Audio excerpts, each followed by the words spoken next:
On a personal level, how have you found the start of this season? You're now the longest serving member of coaching staff. Yeah.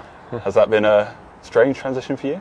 Yeah, it's been obviously an interesting one because obviously when I started 5 years ago, Gregor was the head coach, so I've spent all those sort of, it's my 5th season now, all those 4 years with Gregor and Matt Taylor, and obviously between Shade and Dan. So yeah, a bit of transition this year, but it's been really good.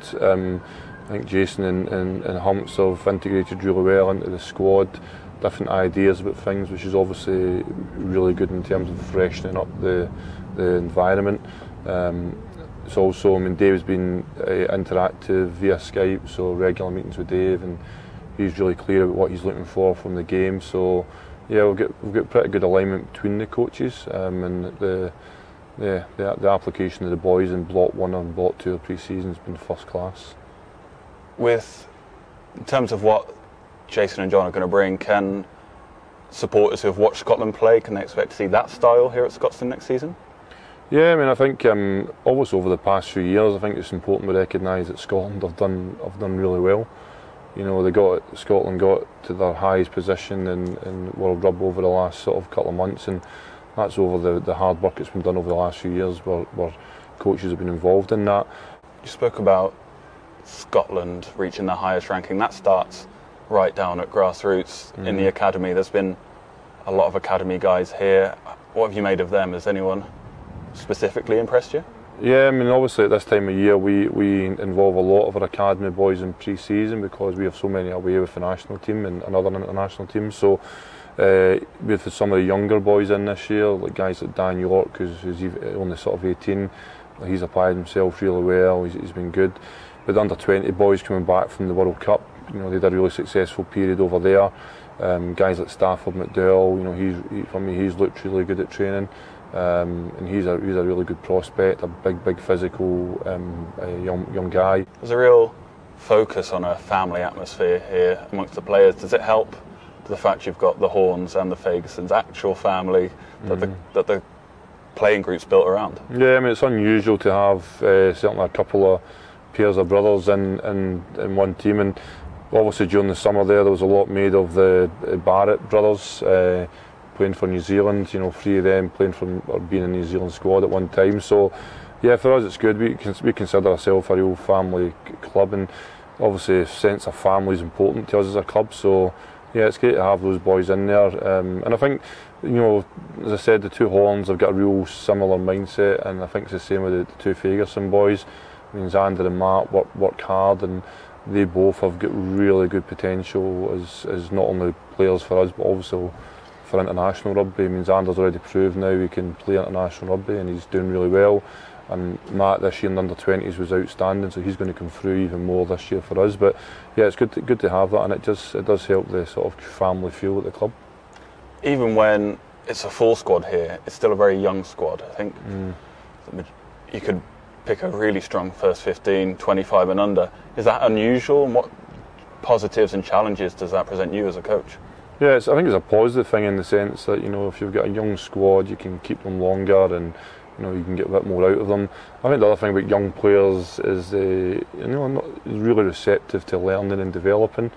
I think that's something over the last few years we've seen here with Gregor as well, that you really get the best out of young players, and I think that's an important part of their development, is their mindset to improve. But yeah, you're right, we've got a lot of young guys coming through, but I think it's the quality of the young guys. If you look at Xander, as I said, he's a young boy, 20-year-old, now playing international rugby as a tight head prop. There's not many guys his age playing tight head prop for their country. Matt Ferguson, again, he'll play rugby this year for Glasgow Warriors, an outstanding player in the 20s last year. So again, he'll come through. And then, as I said, George Horn, so I think the future looks really bright for us as a club. Obviously, you need to get that good blend of experience and youth in your squad. I think that's one thing we've got well. We've got a lot of experienced internationals in our team, so I think that blend of youth and experience is something that will be a strength for us this year. In terms of their development, there's a lot of responsibility as you and the coach, but is there also a responsibility on the senior players around the squad to kind of get these guys under their wing and point them in the right direction? Yeah, and again, I think that's something we've done pretty well. over the last few years we've had a sort of mentoring programme that Big Al has sort of helped drive and develop. So some of the more experienced players help mentoring some of the young boys coming through, academy boys into pro. But I think the big thing about the experienced guys is how they lead by their actions. So, you know, the young boys coming into our environment can see how hard players are working, not only in the pitch but also in the gym. They see how they conduct themselves about the club, and what the values are that these players are sort of showing on a day-to-day basis. I think that is the key for me in terms of the player development, that young boys can see exactly what's important in this club for a guy coming into it. And also there's times when the older experienced players will say to the guys whether something maybe isn't good enough, and I think the young boys will respect that and learn from that as they get in the environment. So going back to some of the younger players, if they don't get an opportunity with the Warriors, they'll certainly get an opportunity in the BT Premiership next season. You obviously know that league very well. Yeah, it's a really important part of this club. You know, as you said, we've got 40 odd players, you know, academy boys in there.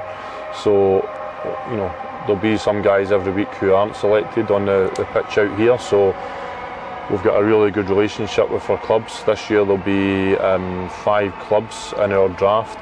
So we'll have Ayr, Glasgow Hawks, Stirling County, Curry, and then also this year Mar Rugby Club, who were promoted from the division down, National League 1. So we'll get 5 clubs. In the middle of August the draft will take place, and those 5 clubs will draft all the pro players involved in our environment. There'll be some first year pros that will go to each of those clubs, so the guys that have just signed this year will go to the club they were with, so that's a good thing. It keeps the continuity. But you know, it's really important for those guys that are playing and are playing well. Last year we really emphasised to anyone playing club rugby that, you know, the games are videoed. And I remember Gregor last year, every Monday morning he wanted all the club games to look at. Coaches would review them. So I think that's important for keeping really good team spirit within the club as well, that guys who are not playing here know that their games are still being reviewed and that their performance are still being evaluated. So that'll be the same again this year.